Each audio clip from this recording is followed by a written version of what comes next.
Ladies and gentlemen, today, I want to share a truth that few talk about, but everyone needs to hear. Power doesn't always come from noise. True power comes from silence, from strategy, from knowing when to act and when to wait. Victory is not always about direct confrontation. Sometimes, the best way to take down your enemies is without them ever realizing it. The greatest battles we face in life aren't fought with our fists. They're fought in our minds. Before any confrontation, before any challenge, before any obstacle, the first battleground is within. This is where the war is either won or lost, long before you ever step onto the field. The truth is, it's not the strongest, the loudest, or even the most aggressive who come out on top. It's the one who masters their mind, controls their thoughts, and refuses to be shaken by external forces.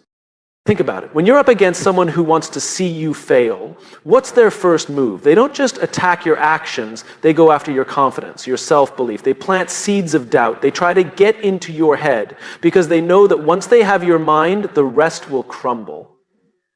And that's why the first and most silent way to take down your enemies is to fortify your mindset. When you're unshakable inside, nothing outside can touch you. Imagine you're standing in front of a person who's been trying to bring you down. Maybe they've spread lies about you, tried to sabotage your work, or just throw negativity your way at every opportunity. Now, most people would react emotionally. They'd lash out, defend themselves, argue back. But that's exactly what your enemy wants. They want to see you rattle. They want to see you step out of your character, because the moment you lose control of your emotions, you've given them power. But what if instead you approached it differently? What if you reminded yourself that their words, their actions, and their attempts to break you are nothing more than noise? What if you focused on your goals, your vision, and your purpose instead of letting their negativity take up space in your mind? That's when you start to win, not because you shouted louder, but because you refuse to let them occupy the most important real estate you have, your mindset. When you start with the mind, you gain clarity. You stop reacting impulsively and start responding strategically. You begin to see your enemies not as obstacles, but as opportunities to strengthen your mental resilience. Every time someone tries to pull you down and you don't let it affect you, you're building a fortress inside your mind. And the stronger that fortress becomes, the less control anyone has over you. This doesn't mean you ignore problems or pretend conflicts don't exist. It means you approach them from a place of power, not weakness. You decide when to engage, how to engage, and whether it's even worth your energy. You become the one in control of the situation because you're not reacting out of fear, anger, or frustration. You're thinking clearly, seeing the bigger picture, and making moves that serve your long-term goals. One of the most powerful things you can do is to detach from the need to prove anything to your enemies. When you've mastered your mind, you don't need to prove your worth to anyone. You know who you are, what you're capable of, and where you're headed.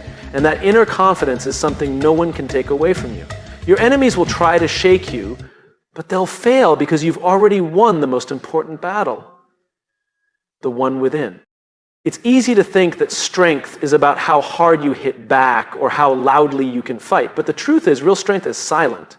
It's the ability to walk into a room full of people who doubt you and still carry yourself with confidence. It's the discipline to stay focused on your goals even when others are trying to distract you. It's the resilience to keep moving forward no matter how many obstacles are thrown in your path. At the end of the day, the mind is your greatest weapon. If you can control your thoughts, you can control your life. Your enemies might be able to throw challenges your way, but they can't defeat you unless you let them into your head. So the next time you're faced with opposition, don't reach for the muscle. Start with the mind. Because when your mind is strong, there's nothing and no one that can stand in your way. Silence is often misunderstood. People tend to equate it with weakness, passivity, or indifference. But in reality, silence is one of the most powerful tools you can use, especially when dealing with your enemies. Think about the last time you were in an argument or faced someone who wanted to provoke you. Their energy fed off your reactions. The more you responded, the more they pushed, because your words gave them insight into your emotions, your triggers, and your mindset. But imagine if, instead of reacting, you stayed silent. Imagine maintaining eye contact, staying calm, letting them fill the space with their noise while you gave them nothing in return. That silence would speak louder than any argument ever could. It's uncomfortable, it's unnerving, and that discomfort forces your enemies to reveal more about themselves while you remain in control. Silence is not just about withholding words, it's about controlling the space. When you don't respond, you force the other person to deal with their own thoughts, their own insecurities. They start to question themselves. Did I say too much? Did I cross a line? Why aren't they reacting? That mental spiral is powerful because it shifts the focus from you to them. They become preoccupied with trying to figure you out, and in that process, they often expose their vulnerabilities.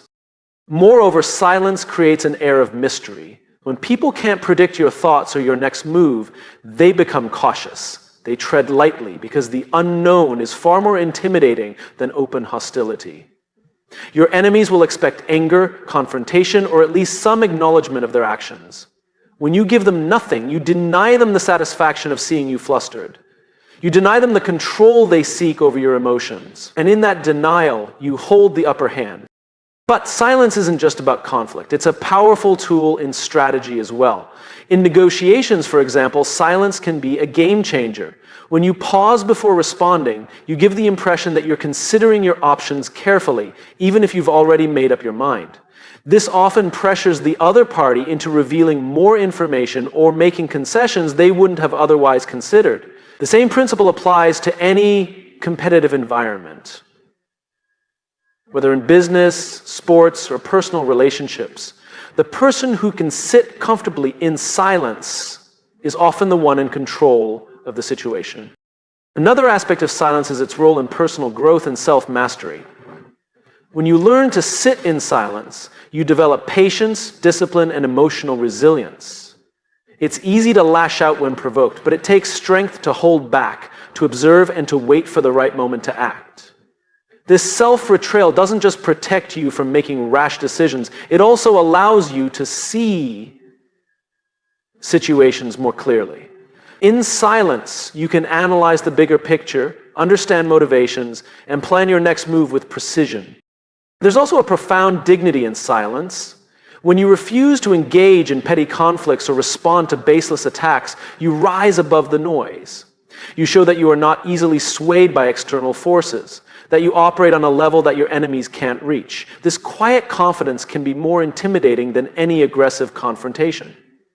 People respect those who don't feel the need to constantly defend themselves, because it shows a level of self-assurance that words can't convey. However, using silence effectively doesn't mean avoiding conflict altogether. It means choosing your battles wisely and knowing when to speak and when to hold back. Silence is most powerful when it's intentional, when it's used as a strategic pause rather than an escape. It's about knowing that sometimes saying nothing is the loudest statement you can make. It becomes a shield that protects you and a sword that disarms those who try to bring you down. There's a saying that success is the best revenge, and it holds more truth than most people realize. When someone wrongs you, disrespects you, or underestimates you, the natural impulse is to strike back, to prove them wrong with words or actions driven by anger. But here's the thing. Anger is temporary, and reactions are fleeting. What really lasts, what really stings, is when you rise above it all and achieve a level of success they can't ignore. Because nothing unsettles your enemies more than watching you thrive in spite of their efforts to bring you down. When people try to sabotage you, belittle you, or doubt you, what they're really hoping for is a reaction. They want to see you stumble. They want to know they've gotten under your skin. They feed off your frustration and setbacks because it validates their own insecurities. But when you don't give them that satisfaction, when you focus on your growth and continue to rise, you take away their power. You show them that their efforts were not just unsuccessful, they were irrelevant. Success speaks volumes without you ever having to say a word. Imagine the person who doubted you seeing your accomplishments plastered on a billboard, reading about your achievements in a magazine, or hearing your name mentioned in rooms they can't even enter. That's a level of vindication no argument can match. Because in the end, words can be dismissed, but success is undeniable. It's a living, breathing testament to your resilience, your hard work, and your refusal to let negativity define you. But success as revenge isn't just about proving others wrong, it's about proving yourself right. It's about channeling the energy from those negative experiences into fuel for your ambitions. When someone tells you that you're not good enough, that you'll never make it, or that you're wasting your time, you have two choices. You can let their words weigh you down, or you can use them as motivation to push even harder. Every milestone you reach, every goal you crush, becomes a silent but powerful rebuttal to the people who doubted you. The beauty of success as revenge is that it's not destructive. It's constructive. Instead of wasting time plotting how to get back at someone, you're investing that time into building something meaningful. You're not lowering yourself to their level, you're elevating yourself to a place where their opinions no longer matter. And that's the ultimate victory. Not just outshining them, but outgrowing the need for their validation entirely. Success also changes the narrative. When you achieve something significant, people can't help but take notice. The same individuals who once dismissed you will have to acknowledge your accomplishments, even if they do so begrudgingly. Some may even try to align themselves with you, hoping to share in the glow of your achievements. That's when you know you've truly won, not just because you succeeded, but because you've shifted the dynamic entirely. They're no longer in a position to criticize. They're now in a position where they have to respect what you've built. But here's the most important part. Success as revenge isn't about staying bitter or holding on to grudges. It's about letting go of the negativity and focusing on what truly matters: your growth, your happiness, and your purpose. When you're driven by the desire to succeed for yourself, rather than just to spite others, that's when you find true fulfillment. The revenge becomes secondary to the pride you feel in your own journey. Success isn't just about material achievements or public recognition, it's about personal victories too. It's about overcoming obstacles, breaking through limitations, and becoming the best version of yourself.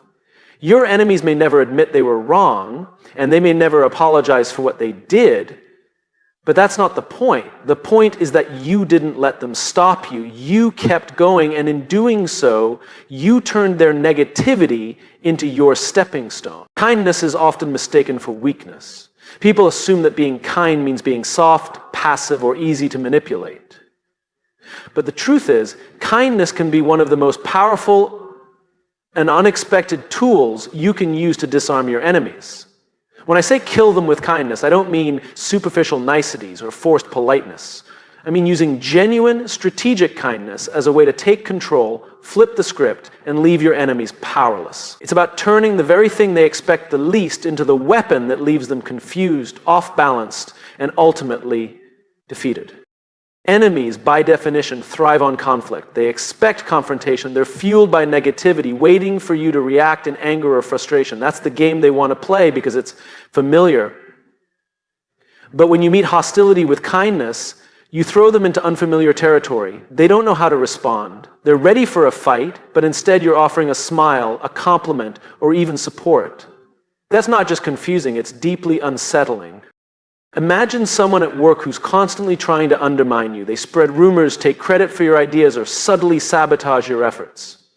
The expected reaction would be to confront them, to call them out, or to retaliate in kind. But what happens when you do the opposite? What happens when you thank them publicly for their input, compliment their work in front of others, or offer to collaborate on a project? Suddenly, the dynamic shifts. They're left wondering, are they being sarcastic? Do they know what I'm doing? Are they setting me up? That doubt creeps in, and it's far more powerful than any direct confrontation. You've taken away their ability to predict your moves, and in doing so, you've taken away their power. Kindness doesn't just confuse your enemies, it exposes them. And when you consistently respond with grace and positivity, any negativity they throw your way stands out even more. Their hostility becomes obvious to everyone around them. While you're maintaining your composure, they look petty, bitter, and insecure. Over time, people will start to see the contrast. They'll notice that you've handled the situation with dignity, while your enemy has only managed to reveal their true colors. And that's a reputation hit far more damaging than anything you could have said or done in retaliation. Now, this doesn't mean you let people walk all over you. Being kind isn't about being a pushover. It's about choosing a higher path without sacrificing your self-respect. You can set boundaries, stand your ground, and protect your interests while still being kind. The difference is that you're doing it from a place of strength, not spite. You're controlling the situation, not letting the situation control you. And here's the thing. Kindness benefits you, too. Carrying around anger and resentment is exhausting. It drains your energy and keeps you locked in a cycle of negativity. But when you approach situations with kindness, you free yourself from that burden. You stay focused on your goals, your growth, and your peace of mind. Your enemies become background noise, irrelevant to the bigger picture of what you're building. In the end, killing them with kindness isn't about pretending to be nice or masking your true feelings. It's about using kindness as a deliberate, strategic tool. It's about understanding that the best way to throw someone off their game is to refuse to play by their rules. When you respond to hostility with kindness, you're not just confusing your enemies. You're showing them that they have no control over you. You're proving that their attempts to bring you down are ineffective because you're operating on a level they can't reach.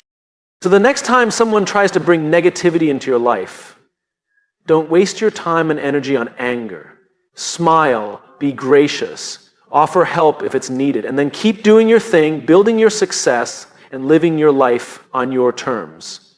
Because in the end, there's no better way to defeat your enemies than to rise so far above their level that they can't even touch you, and that's how you literally kill them with kindness. In a world that thrives on instant gratification, playing the long game is a concept that many overlook. We live in a time where people expect immediate results, quick wins, fast recognition, instant success. But the truth is, the most meaningful victories, the ones that truly stand the test of time, are earned through patience, strategy, and consistency. When dealing with enemies or those who try to bring you down, the long game becomes even more powerful. Most people expect quick reactions. They want to provoke you, push your buttons, and get an immediate emotional response. But when you refuse to engage on their timeline, when you're patient and strategic, you throw them off balance. They're left wondering why you're not reacting, why you're not retaliating. And that patience, your ability to outweight them, is often the very thing that leads to their downfall. Playing the long game also means understanding that setbacks are part of the process. Your enemies might seem like they're winning in the short term. They might get the promotion you wanted, spread rumors that temporarily damage your reputation, or create obstacles that slow you down. But here's the thing, temporary wins don't last. People who rely on shortcuts, manipulation, or sabotage often burn out or expose themselves over time. Their success is built on shaky ground. Meanwhile, you're building something solid, something that will endure because it's based on hard work, integrity, and vision. One of the most powerful aspects of the long game is how it changes your mindset. When you're focused on long-term goals, you stop sweating the small stuff. Petty conflicts, minor setbacks, and temporary frustrations don't hold as much weight because you're looking at the bigger picture. You understand that today's problem won't matter in a year, 5 years, or 10 years if you stay the course. This mindset not only makes you more resilient, but it also gives you a sense of peace. You're not constantly reacting to every little thing that goes wrong because you know where you're headed. Another benefit of playing the long game is the relationships you build along the way. When you're patient and consistent, people notice. They see your dedication, your reliability, and your ability to stay focused under pressure. Over time, this earns you respect and trust, which are invaluable assets in both personal and professional life. Your enemies might win a few battles, but they'll never win the war because they're focused on short-term gains while you're building lasting influence and success. Playing the long game also means being adaptable. It's not about sticking rigidly to one plan or path. It's about staying committed to your ultimate goal while being flexible in how you get there. Life is unpredictable and obstacles will come your way, but when you have a long-term vision, you're able to navigate those challenges without losing sight of what really matters. You can pivot when needed, adjust your strategy, and keep moving forward, knowing that every step, no matter how small, is bringing you closer to your goal. Most importantly, playing the long game is about self-mastery. It's about controlling your emotions, staying disciplined, and trusting the process even when results aren't immediate. It's about having the patience to let things unfold naturally, knowing that your hard work will pay off in the end. Your enemies might try to rush you, provoke you, or distract you, but when you're committed to the long game, none of that matters. You're not competing with them, you're competing with yourself, and that's a battle you're destined to win. So the next time you're tempted to react impulsively, to chase a quick win, or to get caught up in the moment, remember this. True success isn't about what happens today. It's about where you'll be tomorrow, next year, and 10 years from now. Stay patient, stay focused, and keep playing the long game. Because in the end, the person who outlasts the noise, the distractions, and the setbacks is the one who truly wins. Sometimes the best way to defeat your enemies is to do nothing at all. Let them destroy themselves. It might sound passive, but in reality, it's one of the most strategic and powerful moves you can make. People who are driven by malice, jealousy, or deceit often create their own downfall. Their negative energy, toxic behavior, and short-sighted tactics eventually catch up with them. All you have to do is step back, stay focused on your path, and watch as they unravel under the weight of their own actions. When someone is out to get you, whether it's a coworker trying to sabotage your projects, a competitor spreading lies, or even a so-called friend turning against you, the natural instinct is to fight back, to defend yourself, to expose them, to retaliate. But here's the thing. Reacting emotionally plays right into their hands. It pulls you into their drama, drains your energy, and distracts you from your goals. Worse, it puts you on the same level as them. Instead of elevating yourself, you get caught in a cycle of negativity that can cloud your judgment and damage your reputation. But when you choose not to engage, something interesting happens. You deprive them of the conflict they crave. They're expecting you to react, to lash out, to fight back, because that's how they thrive, by feeding off the chaos they create. But when you refuse to give them that satisfaction, they're left floundering. They're stuck with their own negativity, and without anyone to direct it toward, it starts to consume them from the inside out. People driven by malicious intent often lack the self-awareness to see how their behavior is affecting them. They're so focused on trying to bring others down that they don't realize they're digging their own grave. Their toxic actions isolate them from others, erode trust, and eventually expose them for who they really are. Over time, their lies catch up with them, their manipulations become obvious, and the bridges they've burned leave them stranded. You don't have to lift a finger, they'll do all the work for you.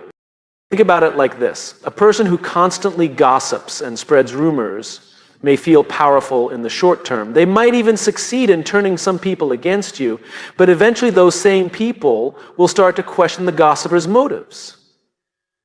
If they're willing to talk behind your back, what's stopping them from doing the same to others? Trust is fragile, and once it's broken, it's hard to rebuild. The very tactics they use to harm you will eventually backfire, leaving them isolated and exposed. Letting your enemies destroy themselves also frees you to focus on what really matters: your own growth, success, and happiness. When you're not bogged down by their negativity, you have more energy to invest in your goals. You can channel your time and effort into building something meaningful, something that outshines any attempt to bring you down. And as you continue to rise, their efforts will seem smaller and more insignificant. The contrast between your success and their self-destruction will become impossible to ignore. There's also a certain elegance in this approach. By refusing to engage in petty conflicts, you demonstrate a level of maturity and self-control that commands respect. People notice when you handle adversity with grace. They see that you're not easily rattled, that you don't stoop to the level of those trying to harm you. This not only strengthens your reputation, but also attracts allies who admire your integrity. While your enemies are busy tearing themselves apart, you're building relationships, opportunities, and a legacy that speaks for itself. It's important to note that letting your enemies destroy themselves doesn't mean being passive or ignoring real threats. It means choosing your battles wisely and recognizing when it's better to let time and their own behavior do the work. In situations where direct action is necessary, like protecting your safety, your rights, or your well-being, by all means, take appropriate steps. But in many cases, patience and restraint are far more effective than confrontation.